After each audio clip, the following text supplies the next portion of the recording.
IS Gaming here, and I'm with you today to show you my Chainburn deck profile. I've been doing really good with it recently. I'm currently undefeated with it.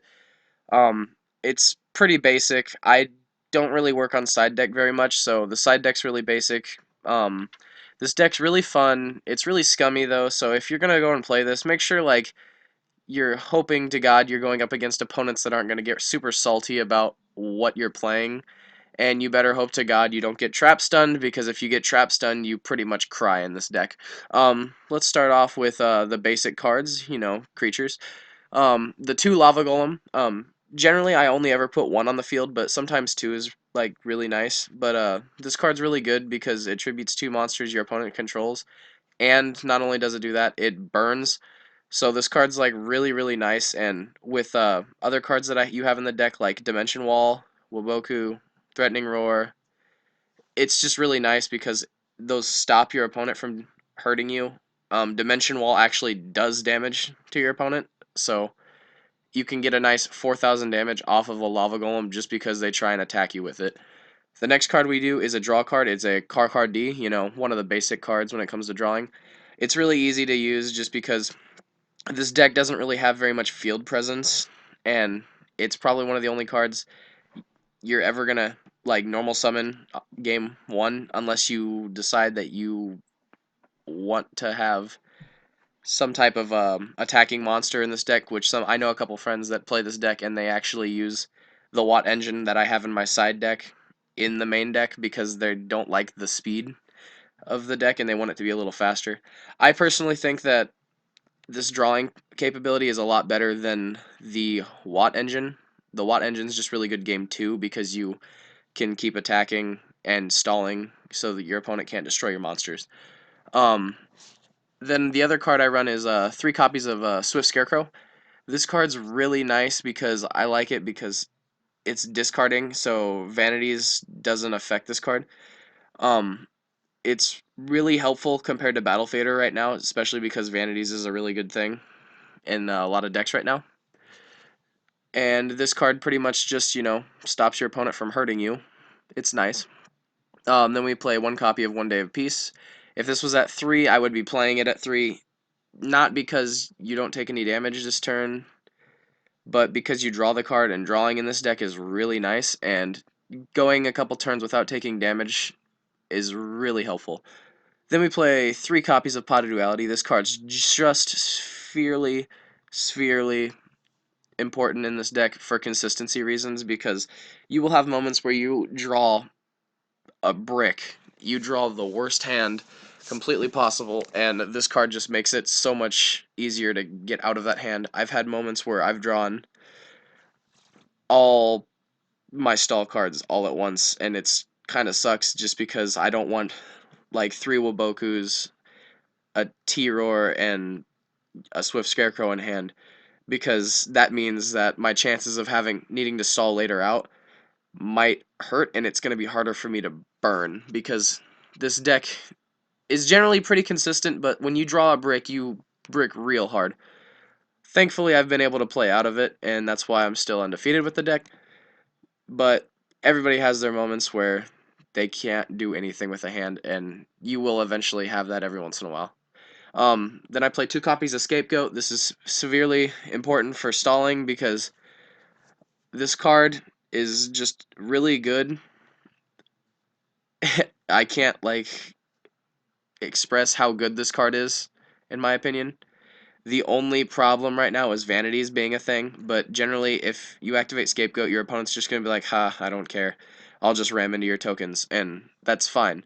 But if they do activate Vanities and you have no other way to stall out, it kind of sucks. But other than that, it's an easy to side out card for other stuff. It's still really good stalling in the first game usually. And yeah, I consider running one and maybe replacing it with another Threatening Roar, just because it's a Threatening Roar, and Threatening Roar is really useful, but I'm still a little worried about Trap Stun being a big thing right now, which in a lot of decks it just completely shuts everything down. Then I play 2 copies of Chain Strike because you can't play 3. This card's so good, burning for so much damage. Then I play 3 copies of Waboku. I don't know if I pronounced that right, but I think it's Waboku. This card's so good. because if you're siding game two, you side in the Watts, and they can't hurt them, and you don't take damage when they ram into your Watts. And Watts are so good in this deck as a game two side because your opponent's gonna be like, God damn, you're playing Chainburn, and they're gonna try and side against Chainburn if they have anything. So then your Watts just sit there and attack, and you Waboku, and they can't do anything, and then you're hitting them for 3,000 damage, and then you're hitting them for 4, and then they just cry. Um, but yeah, I like 3 Waboku in this deck. I prefer it over T-Roar just because it just seems like a better card in my opinion. I mean, they're pretty much the same thing, but you know, it's all personal thing. I play 3 copies of Just Desserts. This is basic necessity in Chainburn. You need it to play the deck because it's probably one of the best, besides for this card right here, Secret Barrel, which you also play 3 of. They burn the most, generally, and they're just so good. You play 2 copies of Ojama Trio. If this card was at 3, I think it would be really cloggy, so I don't even care that it's at 2. It's really nice with Just Dessert's Secret Barrel. I mean, like, you activate Just Desserts, you activate Secret Barrel, you activate Ojama Trio. You're burning your opponent for a lot right there. Um, Play 2 copies of T-Roar. Same idea with Waboku. T-Roar is really nice. Um, I play 2 copies of Ceasefire. I've kind of been considering taking these out for the Fairy Win that I side and maybe just putting these in sideboard, but it's nice. It's very useful if your opponent sets a lot of cards, which Shaddolls is still a thing. It doesn't hurt to play against any deck right now, since Burning Abyss, Clifforts, and Shaddolls are like the big 3. They're all effect monsters. You know, Ceasefire is really useful. Um, then I play 3 copies of Reckless Greed. This is really good with Accumulated Fortune, because you're drawing 4 cards instead of 2. Um, Generally, I'm only going to activate this card if I either need more, like, cards, which, when I'm saying that, I mean by more stall, or if I am activating it with Accumulated Fortune. But if it's the only card I set, it's because I'm bluffing, generally, because I don't want to lose my draw phase unless I absolutely have to. But I think this card helps consistency wise, and it also helps you push for game.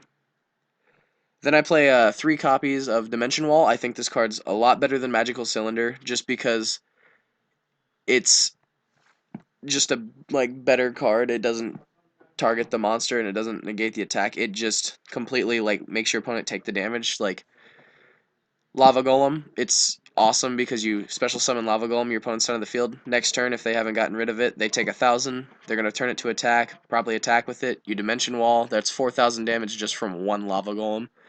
That means you don't have to work as hard. This card's just really useful in general in this deck, but a lot of people will change it out for other stall cards. But, you know, it's fine. It's the only thing I wish is that I wish it was the same price as Magical Cylinder and not a couple bucks, because I like this deck being so goddamn dirt cheap. But yeah, next card I run is Accumulated Fortune. This card's pretty much almost a must in this deck just because you need the draw power. It helps really well because you're getting up to chain link 4s on 90% of your chain links. If you're not, then you're probably not playing the deck right. But yeah, you don't need an extra deck. Extra deck is just kind of like a bluff, just so your opponent doesn't know what you're playing game round one. For side, I play a 3-Watt Giraffe. This card's so good. So good. It's just expensive, in my opinion. Um, it attacks directly. Your opponent can't activate any spell, trap, or monster effects until the end phase of your turn after it inflicts battle damage. And did I mention it attacks directly? Because it's so good. Um, Game 2, I'll generally side out my scapegoats. Side out other things like Ceasefire sometimes goes out. Sometimes Pot of Duality goes out. Even I usually sometimes even side out Lava Golem. It's generally like the only things you don't side out are the main burn cards, unless you know your opponent's maining trap stuns. If your opponent's maining trap stuns, then you're probably going to take out some of the not as important burn cards, or cards that like might become really cloggy. Generally, game 2 you'll take out Either maybe Threatening Roars, Wabokus, just like some of your stalls, or your Ojama Trio. It's just so it can like you can have more creatures instead of having to worry about getting traps done and then having nothing to rebuttal from. Then I play 3 Watt Cobra. Watt Cobra helps you add the Watt Giraffe, and it does 1,000 direct. Really nice. 3 Max C. Pretty much any deck that you're going against right now is going to special summon. This just makes it so much easier to draw off of that, and you'll have more cards to use because of that. And if anything, if they see a Max C dropped, even if you don't even draw off of it, which if you're not playing Max C correctly, then you're not gonna draw off of it. But if you should draw at least one off of it, even if you're going 0 with Max C, it's still useful just because it's deck thinning, helping you get to those burn cards. Then I play 3 Battle Fader. I only play 3 in the side deck because it's sometimes more useful than Swift Scarecrow, but generally I'm never gonna side the Scarecrows for the Battle Faders because right now Vanities is a thing. Then I play 3 Fairy Wind. You chain this um first, or no, you chain this last. Sorry. Um, you play all your chain cards, chain burn. You chain as much as you can. Then you play Fairy Wind. Hold on, and then you chain, you burn, and then you win. But yeah, this is my deck, and don't forget to like, comment, and subscribe.